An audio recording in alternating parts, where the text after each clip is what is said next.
Viel Kultur, tiefgründige Gespräche und Evergreens aus Pop und Rock gab es am Samstag in Dreiskirchen. Die ÖVP-Damen luden zum Kulturcafé ein. Muss die Freiheit wohl grenzenlos sein?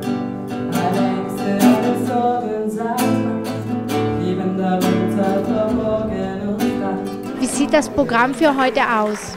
Für heute Abend ist der Kulturcafé gedacht für eine Spende für bedürftige Kinder. Das übernimmt die Christine, die im Kulturcafé gestalten wird mit ihrer Freundin. Und dieser Kulturcafé ist immer ein Zentrum, wo die Leute zusammenkommen, die einsam oder die wollen dann doch an einem Samstagnachmittag ein bisschen ein Vergnügen haben. Und daher habe ich den Kulturcafé seit 10 Jahren eingeführt. Und der ist immer sehr gut besucht.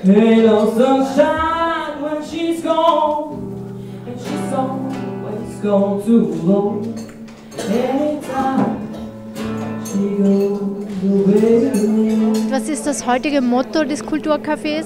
Das heutige Motto von Kulturcafé: Man soll der Jugend den Lauf lassen, der Jugend auch die Möglichkeit geben, auch für ältere Herrschaften zu singen und zu musizieren. Warum ist es Ihnen heute wichtig, hier zu sein?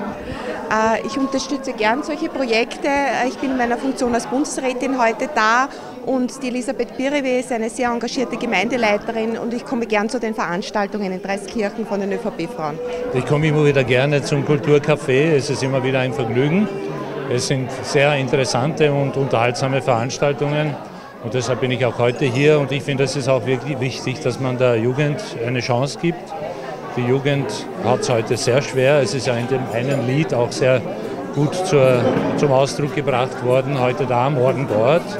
Die Möglichkeiten sind heute unglaublich groß und die Jugend hat es sicher heute schwer.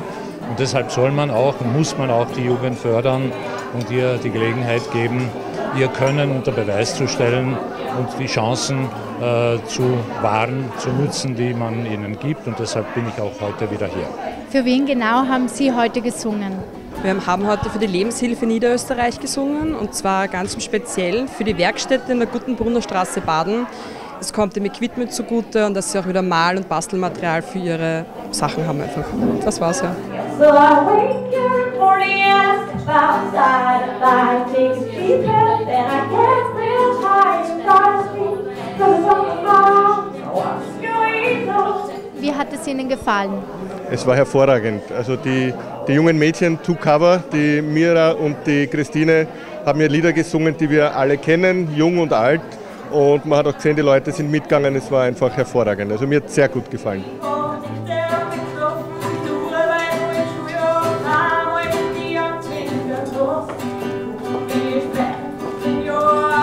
Jetzt soll das noch, es kommt dazwischen auch.